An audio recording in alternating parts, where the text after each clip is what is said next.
Hey, good morning, guys. Glad that you're joining me again for None of These Diseases. We're getting into the second chapter. Again, this was written by S.I. McMillan, a medical doctor, a faithful Christian, back in 1963. The first chapter was on quarantine. We covered that. You can look at last week's lesson online. And really looking at the second week. And his title for it was Pride and Prejudice versus Proof. Um, and I'm going to just retitle it and call it None of These Diseases, in the sense of just wash your hands. Isolation of, he says, from and of infection is simply not enough because there's always some interaction. Um, in particular, in his sense, he's talking about the interaction between a physician and the patient. And in that context, there's also physical contact. And because of that physical contact, you can spread things from one person to another. However, today, we're saying, hey, in social distancing, we need to really step away from that intimate contact, even if it's just a handshake. At first we were saying, well, we'll just do the elbow bump or the foot bump or do something like that, trying to get away from that contact. Now we're saying even that contact is not so good for us. But there are some people who think they're really practicing social distancing, sort of quarantine, by only meeting together with small groups, even if those small groups are just 2 or 3 people. But they tend to go from small group to small groups to small group. And we're just hoping that they're practicing the washing between the two, any of the surfaces that there might be something that could get put on that one person can pick up from another, or always cleaned, whether those are or doorknobs or whatever they might be, books that are handed between each other. When I was out in California picking up Lauren, the store, they didn't even want to take a cash because something could be on the cash and handed from one person to another. So we're at a time where we're saying that the result of the spread of contagious diseases is something that we're seeing is taking its toll. I'm sure you're watching the figures, so I'm not going to go over those with you, but they are increasing. And they're increasing at a dramatic rate and at a time that's a little disconcerting for us. And so a lot of people who are really starting to say, well, maybe I need to be a little more diligent in this whole endeavor. Now, our good doctor here from None of These Diseases says that historically, the spread of contagious diseases has taken a huge toll. He gave the examples of cholera and dysentery and typhoid fever, and it really does. It's still spreading today. Because of my involvement with Haitian Christian Mission and going down to Haiti, it reminded me how back in 2010, for the first time in more than a century, there was cholera in the country. They hadn't had to worry about that. They hadn't worried about that particular disease, and they were trying to figure out how they got it. They were able to trace it back to a UN deployment of certain guys. I think it was from Nigeria, and you'd have to check me on that. I could get the nation wrong on it. But it ended up that they brought it over from their country into Haiti. And then as they started interacting with people, it was spread, and it caused a terrible outbreak. And the UN, of course, did not want to admit that they were the ones who had brought it into the country. But in time, it was shown that that's exactly what happened. Even just this slight failure in cleanliness, of really washing, of being disinfecting, was able to transmit this disease that they hadn't seen in a long time. Hygienic provisions,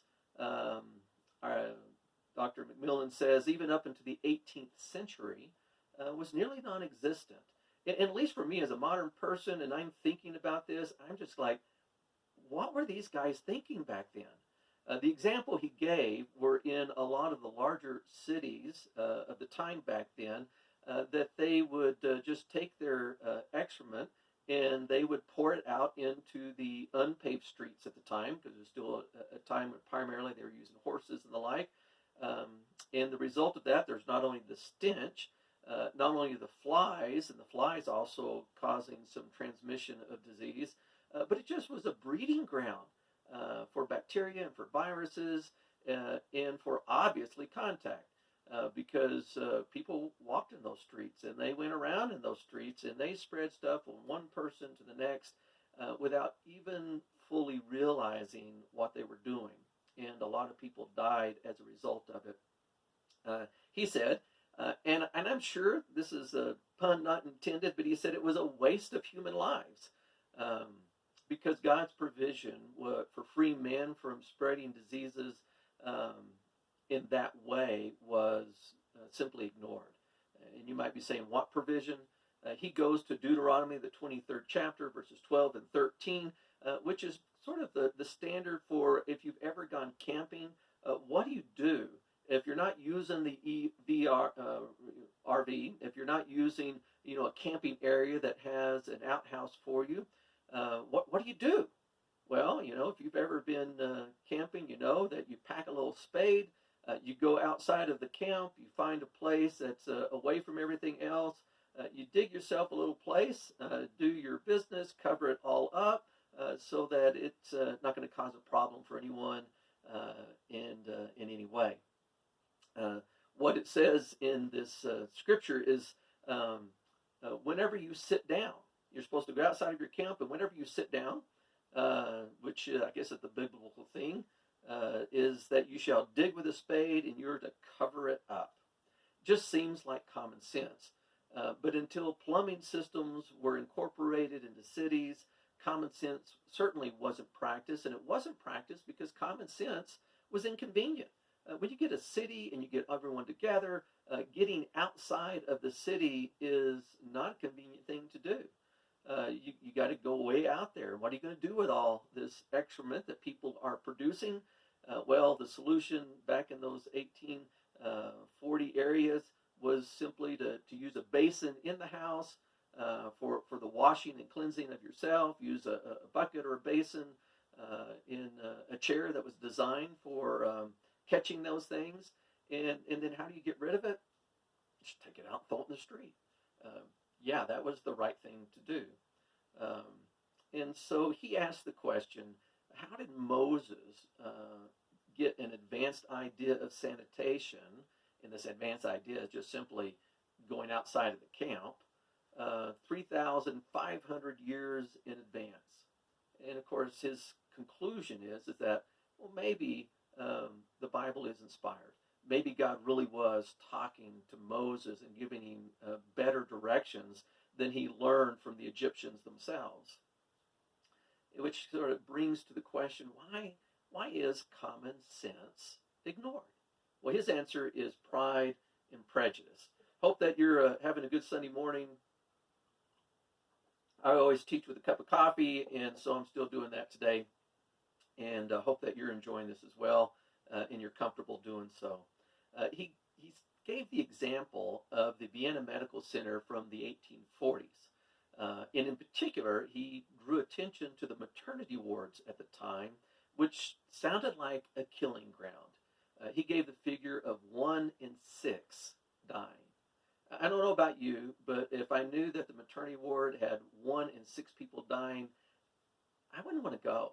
I wouldn't want my wife going. I would say, hey, we need to do this at home. We need to get midwife. We need to avoid that place if the rate's 1 in 6. The doctors, of course, were contributing the mortality rate to constipation, to delayed lactation, to fear. They were dying because they were just so afraid. Poison air, which certainly could be something being transmitted in the air. But they had a lot of views, but the one thing that they did not consider is that they might be the very ones who are passing contagions from themselves and what they were doing to the next person. And so he goes into the procedure of the day. Because they had so many deaths, the first things the doctor did is that they would do autopsies in the basement of those in the morgue area, of those who had died the night before. And so they would do this procedure, which got to be a very messy, hands-on, involved kind of procedure. They would do that with their students, And then they would go upstairs and they would examine the living without washing. Now, to me, that's just unimaginable. But they would do that. There was a guy, and I'm not going to say his name right, Ignaz, Ignaz, Semmelweis, Semmmelwiex.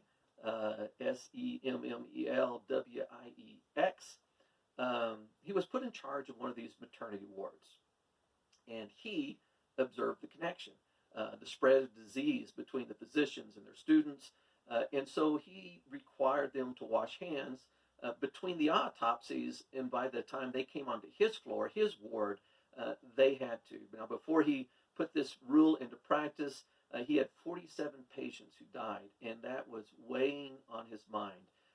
How could he stop this? By June, only 1 in 42, so going from 1 out of 6 to 1 out of 42.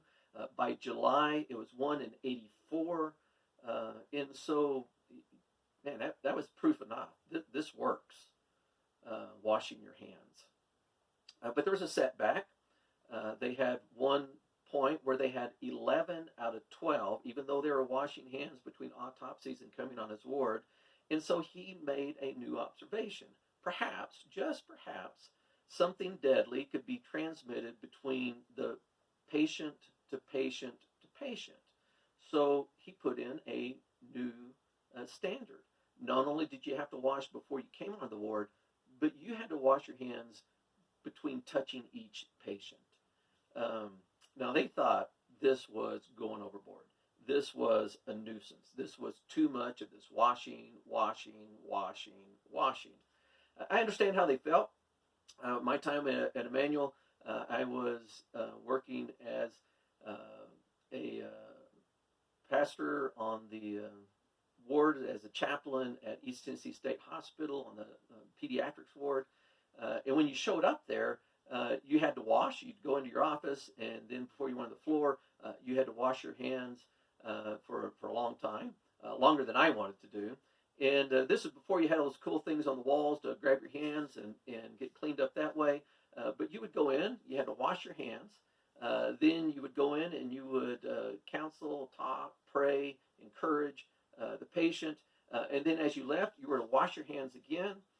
Then as you went into the next room, you were supposed to wash your hands, talk with the next patient, pray with them, wash your hands again. And you would do that all the way down the hall, all the way down back. And I understand. There was a part of me saying, this is just a nuisance. I mean, how clean can you get your hands? And so I understand why there was such a protest. Now, even there was a part of me that was protesting. I followed the rules because I did not want to be the one responsible for spreading something from one patient to another, even if they didn't have any signs or anything that saying that they might be able to have something that was contagious. So this doctor was belittled. He was told that he was a nuisance. He was making too much over nothing. And when his contract came around, it was not renewed. His successor was someone of the old boy club, I guess you might say. He eliminated all this hand washing nonsense. And as you might expect, the mortality rates returned to their old levels, back to 1 in 6. I just can't imagine that taking place, but it did, and it did at this hospital. He was not able to find a place anywhere because his reputation was, in a sense, sullied out of cleanliness, and so he went on to his home in Budapest. He did find a position there. He went through the same sequence. He instituted hand washing. He instituted hand washing between patients, and realizing that this was going to keep death rates down. And he was opposed. He was considered a nuisance. He was marginalized. He was ostracized. And in the end, he was taken away. And in the chapter, it says that the sad part of the story is that he actually kind of went crazy. He went into the insane asylum part of the hospital because he just couldn't bear knowing that there was such a simple treatment to save these people, and the doctors refused to do it out of their pride, out of their prejudices, and these ladies were continuing to die at an enormous rate. It literally drove him insane, knowing there was a solution, and the solution wasn't practiced, and he carried the weight of those deaths on his own conscience. Um, so back to Moses. Uh, Given detailed instructions by God, which you can find in Numbers, the 19th chapter, especially in dealing with washing your hands after handling the dead. That's where that practice came from. You're going to be doing an autopsy. You need to be cleaning yourself before you pass something on to someone else. But in the 19th chapter, we find that the scriptures take it even further. It wasn't just to be washing in a basin, but in living or running water, so that just moves on and you're not washing your hands in dirty water. Not just once, but multiple times, even with a time of drying your hands between the washings. Not just washing the hands, but also changing the clothes. Not only just changing the clothes and giving yourself time, but even up to 7 days after contact. And there is a part of us that's just saying, that is just too much. It would certainly be too much in a medical professional area when the doctors are going to have to see multiple patients, which simply wouldn't work in a physician-patient kind of setting.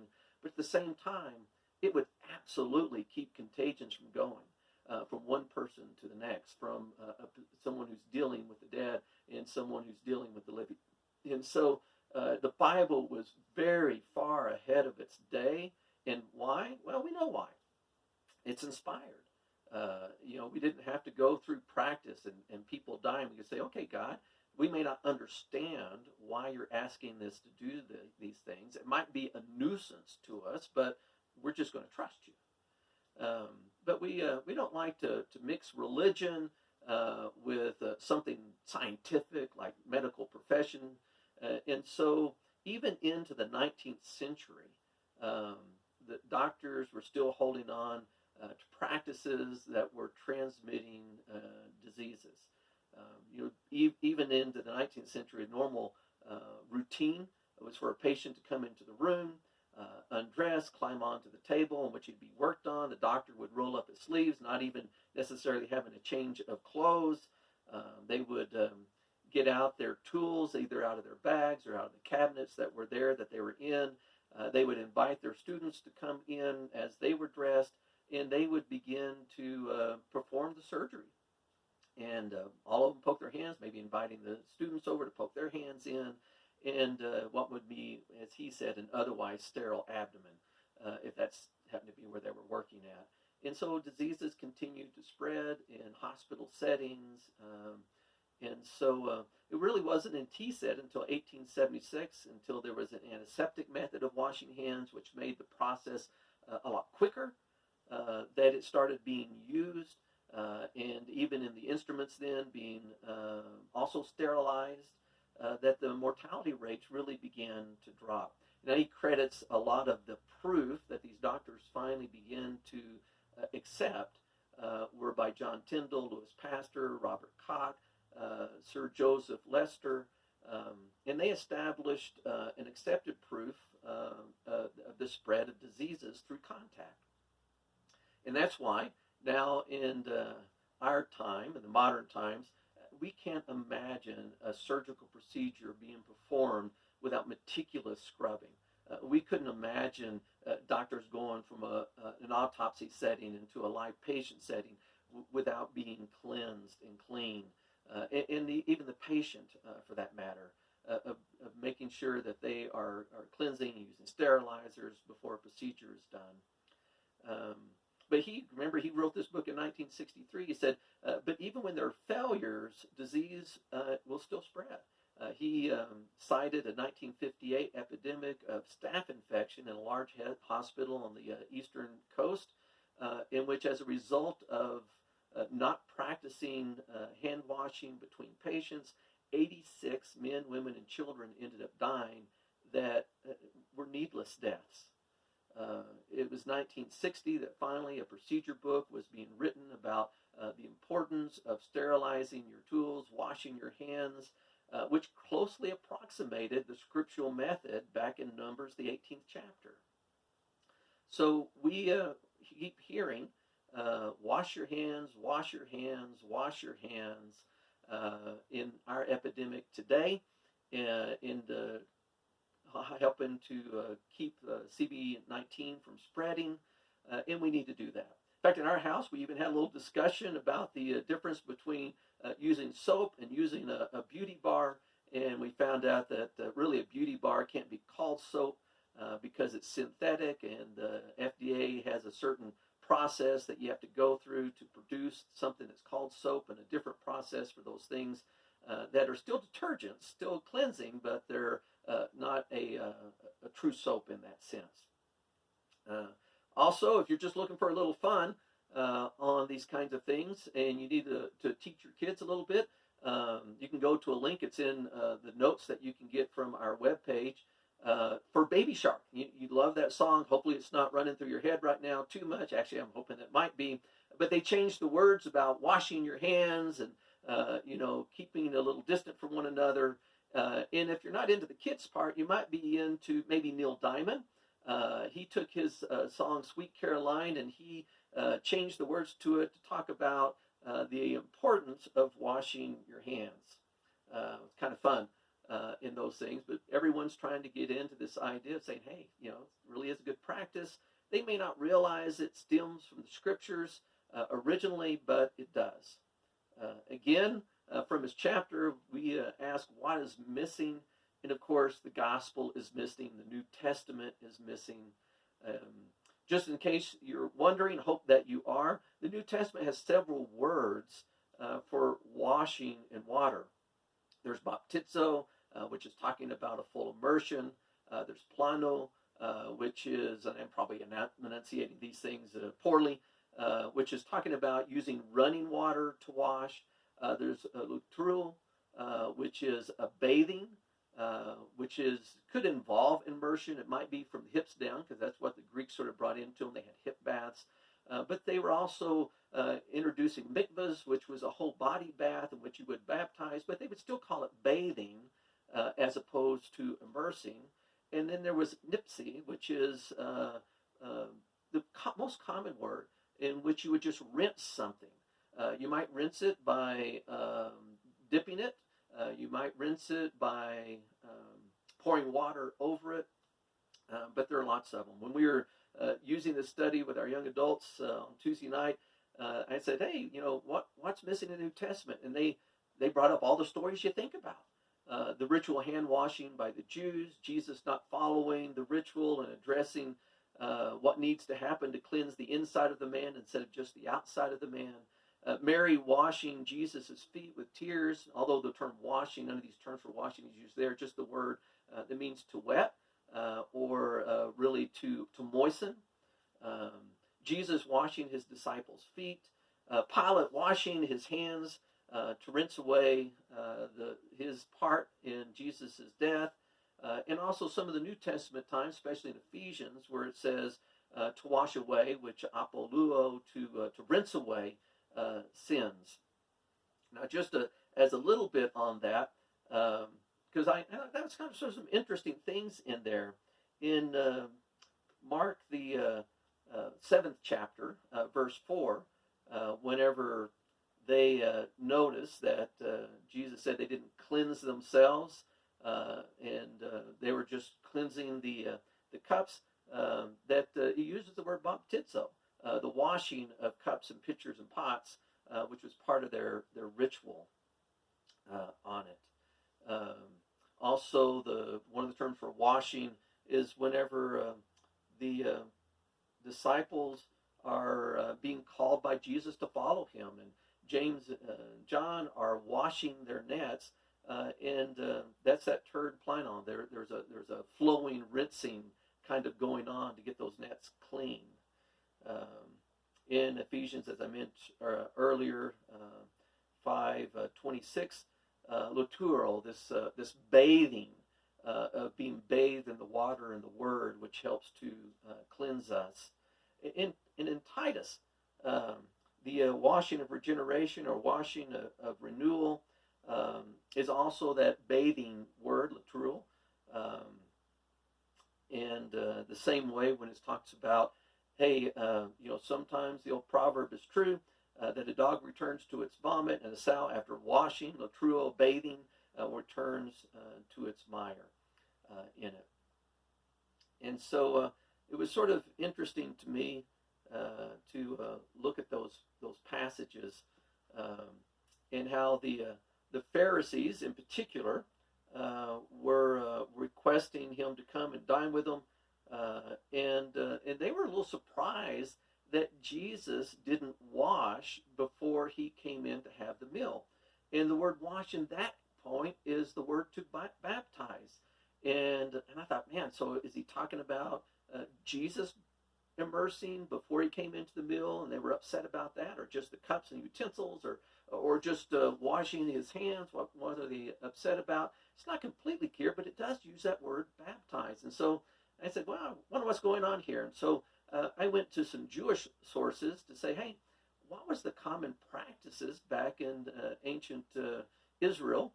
And they had started adopting baptism.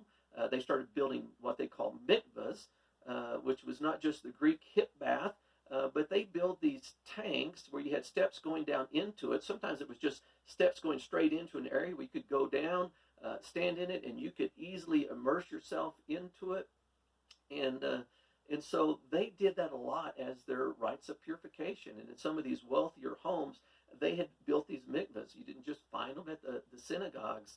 And it was a show of their spirituality that they would fully cleanse themselves in that way. And so they were really surprised about it. And so I think one of the things that's missing from this chapter is, even today, is that, yes, we need to make sure that we're, certainly taking care of our excrement, and it's getting rid of it. I'm so glad for indoor plumbing, and want to thank all those people who have wastewater works and the cleansing that goes on, so we don't have to go outside of the camp and do it in that way. But we need to make sure that we're not causing a mess.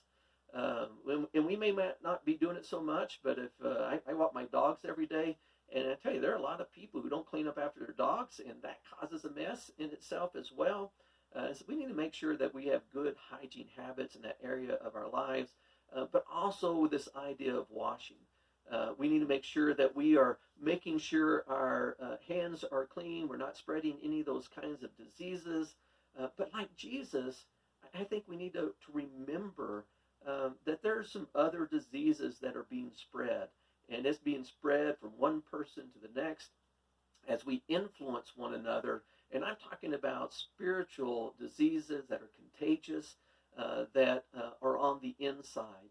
And like Jesus referred to these Pharisees, what wasn't clean about them, they were prideful, they were prejudiced, they were also greedy, they were self-absorbed, and because of those things, they didn't have the compassion and the care, the kind of love that God wants us to have for one another, that moves us to acts of helps, where we come alongside one another and we engage in a way in which we help one another and we love on one another, and we are able to meet one another's needs, which was what Jesus was advocating. And he was looking at the lives of these Pharisees and saying, hey, you guys are doing well because of your rituals.